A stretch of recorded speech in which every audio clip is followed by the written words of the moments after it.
I really do have to be a sadomasochist. Shout out to Charles Faulkner Jr. Um, I messed around and watched a live where it was a panel of divestors just speaking. And they look like they range from maybe their mid to late 20s all the way up to the host of the show, who looked like she might have been somewhere in her 50s or whatnot. Um, and it was all the usual talk about, black men, nothing super surprising, except for a couple of points. One came from a sister, I think her name was Sister Toja, who is married outside the race to a white man. And she said something that was so American, right?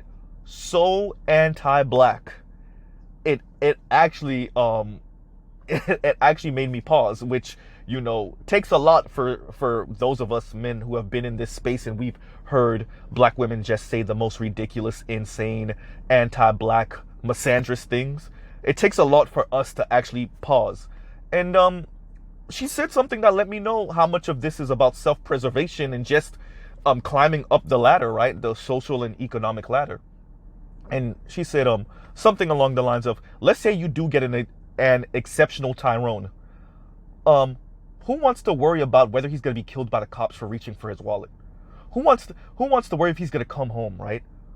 Who wants to worry about him driving and always having to have his hands on the 10 and 2s?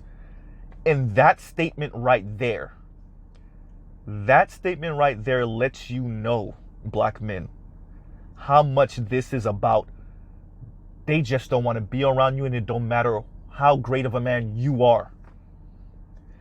This white racist system has finally broken black women fully.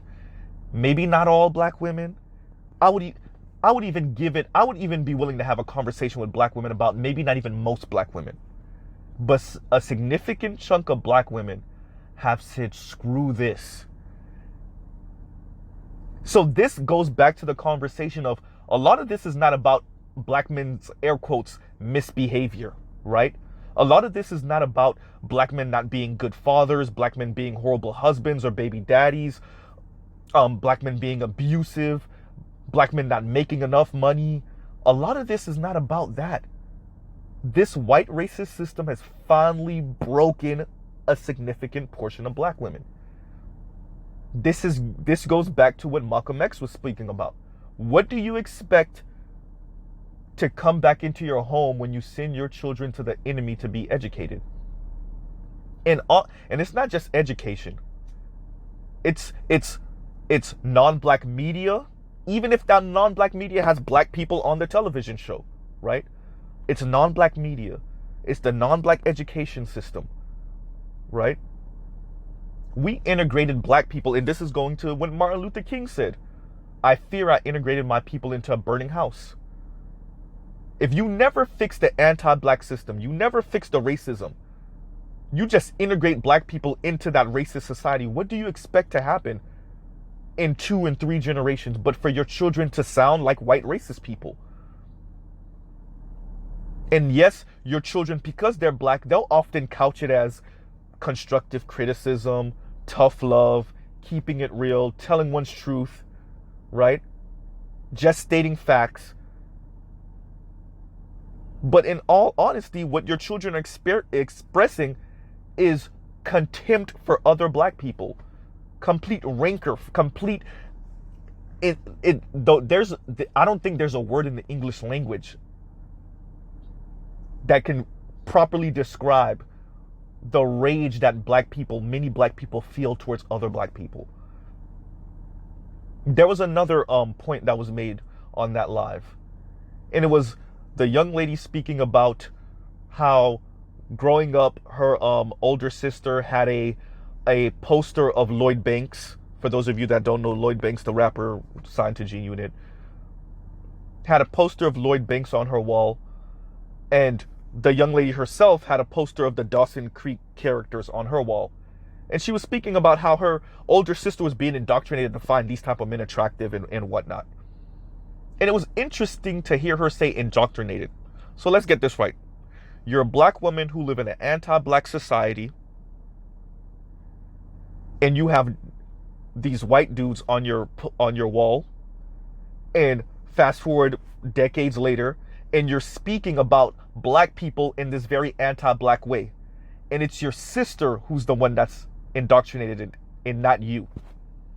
You sound just like the most virulently, anti-black man, the most virulent anti-black person. You sound like you just came from a KKK rally, but your sister is the one that's being indoctrinated in this society and not you. The brain has a very interesting way of rationalizing what you put in it. And that was a prime example of that.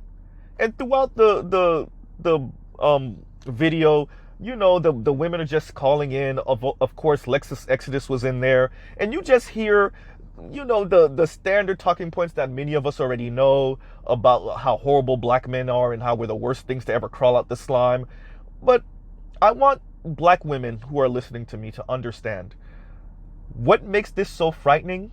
Also, and another point that was added, they spoke about the pros and cons of divesting.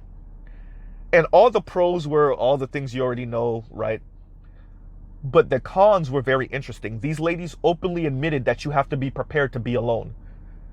And when they say alone, they don't necessarily only mean intimately alone, but alone as in your friends and family. These women are couching, and this is very American. I want to couch this as a very American thing. It is very American to be anti-black. And these women are openly saying something that I think a lot of black women don't want to own. These women are not just saying screw black men. They're saying screw black people. They're couching it as just a anti-black man thing. No, this is an anti-black people thing. That is why they refer to the black community as Blackistan.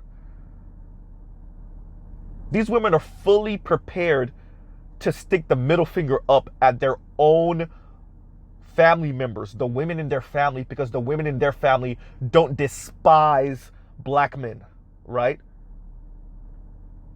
The women in their family don't openly despise black men. They may have their issues with black men, but the hatred that many of these women feel for black men, the women in their families don't have that. And so what they openly said is you have to be prepared to go it alone. The women in your family are going to look at you weird. And of course, to the ladies that were on that panel, of course they're going to look at you weird because they went to school with you. They were raised in the same homes with you. They lived in the same neighborhoods with you. They attended the same church with you. They saw how weird you were when you were in middle school and high school. They know about the broken heart that sent you off the edge. They saw you following the white boys around in high school. They saw and heard the racist jokes that you made. They saw you giving all the non-black people passes to say the N-word. These women, they know you.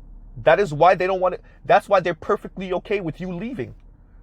That's why they look at you weird. That's why you're telling other women to be perfectly okay with not having their friends around anymore, their black friends, their black homegirls, not having their family members and associates around anymore.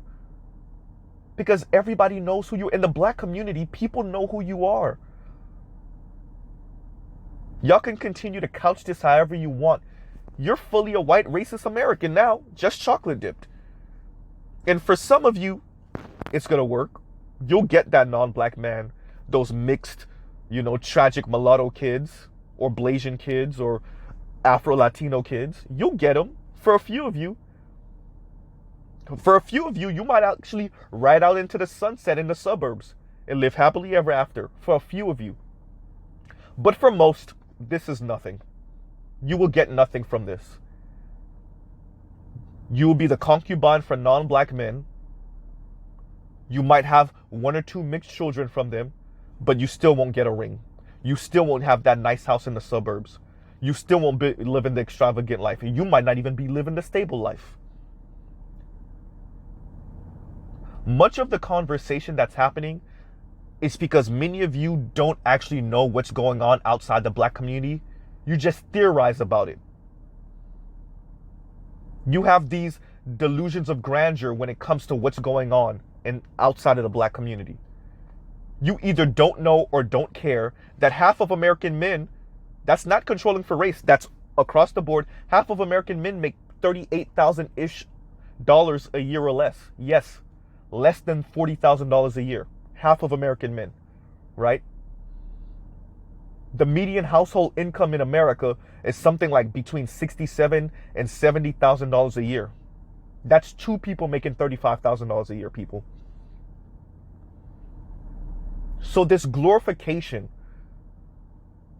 of non-black men, many of you are going to run smack dab into the wall of what that is when you actually get to rub elbows with these men. The divestment movement, what makes it so delusional is it completely flies in the face of facts, of reality, of history. It completely flies in the face of that. So yes, we can have this one story, this one anecdote, this one black woman who comes from the hood of Baltimore, and now she's with an upper middle class white man, and his family fully accepted her. We can see one or two stories like that. Is it possible? Of course it's possible. It'll happen. How likely it is? Now that's a whole different story. How probable? That's a whole different story. Black women, you can't run away from anti-blackness by trying to run into the arms of non-black men. It just won't work. You literally have centuries of that not working. Have you ever heard of this country before? It's a pretty well-known country. It's pretty populous. It's called Brazil. You know how many black people in Brazil tried to run into the arms of non-black people? All they did was build a huge-ass buffer class of mixed mulatto people. And guess what? The black people are still on the bottom. The mixed mulattoes are somewhere a little bit above them. And white people still run Brazil with an iron fist.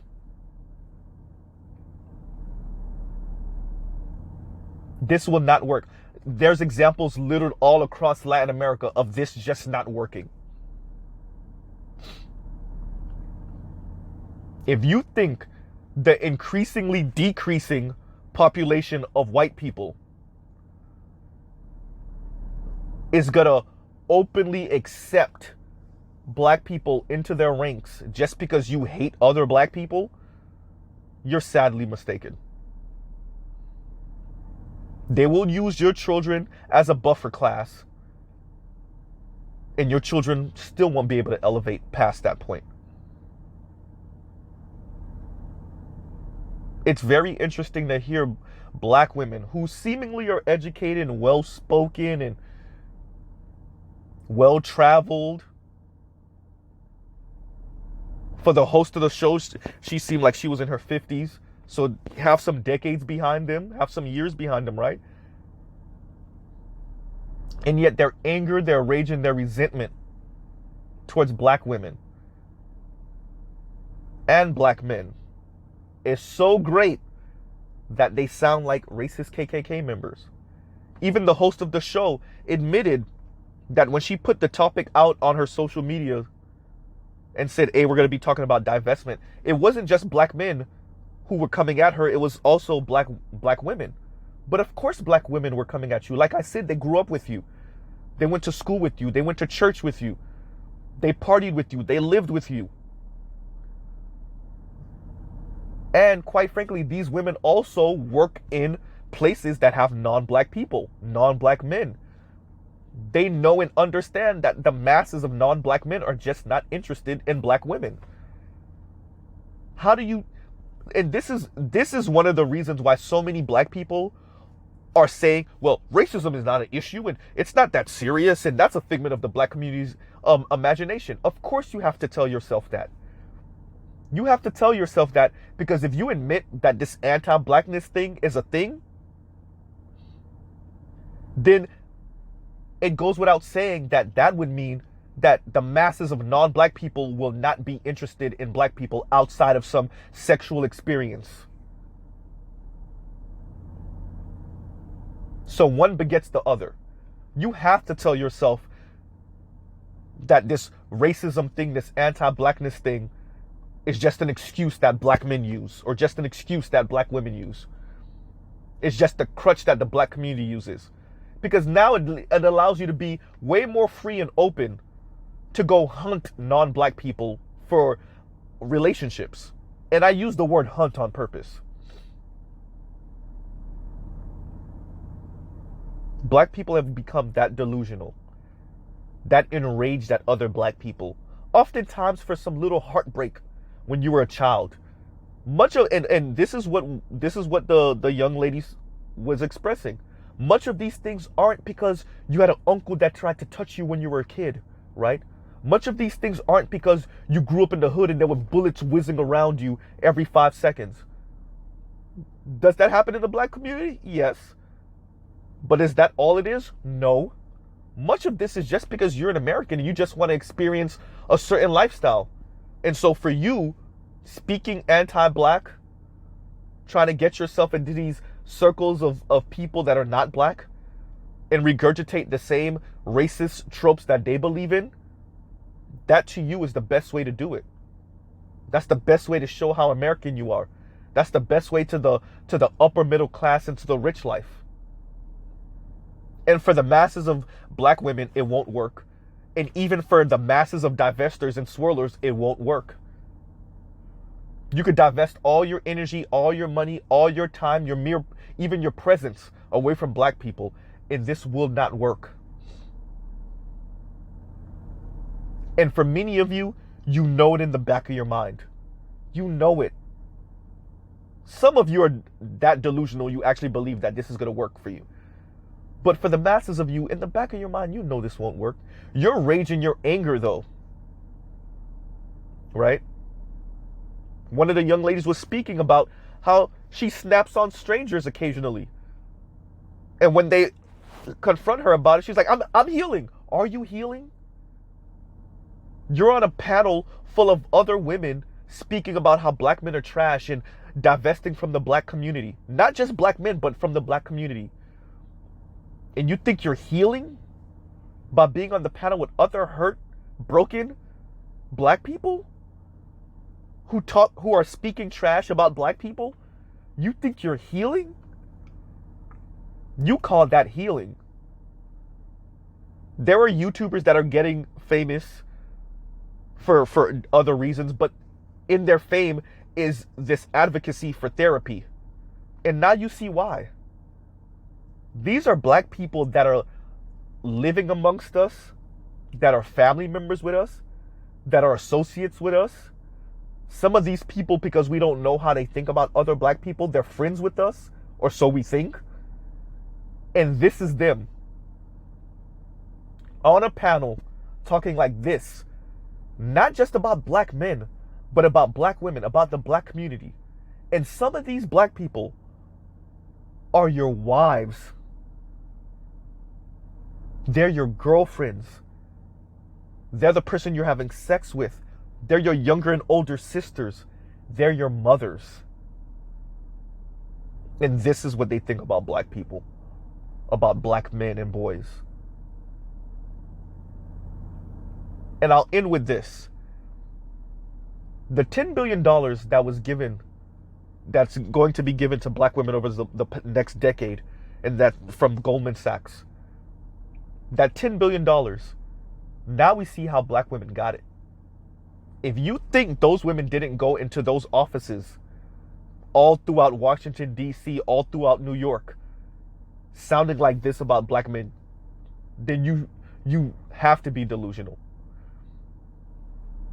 Because if these black women on this panel can sound like this about black men, then you better believe there are highly, highly educated black women. When they get into spaces with non-black people, they sound like this about black people, especially about black men. And they watch as the white sympathy tears roll. And for every tear is another $100,000, another $1 million. See, if you can give America, the Bigger Long story. For those of you that don't know who I'm referring to, Bigger Long was this fictitious made-up character in the recent Harriet movie that essentially said, I'm going to use whatever money is given to me by this white slaver to capture Harriet Tubman. I'm going to use that money to go have sex with white whores.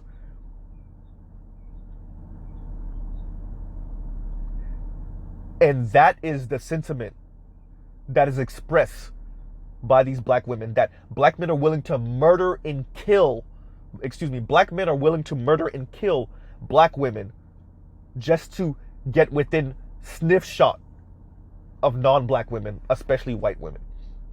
And when that sentiment is expressed around white people of power and prominence, of course they're going to give black women some money.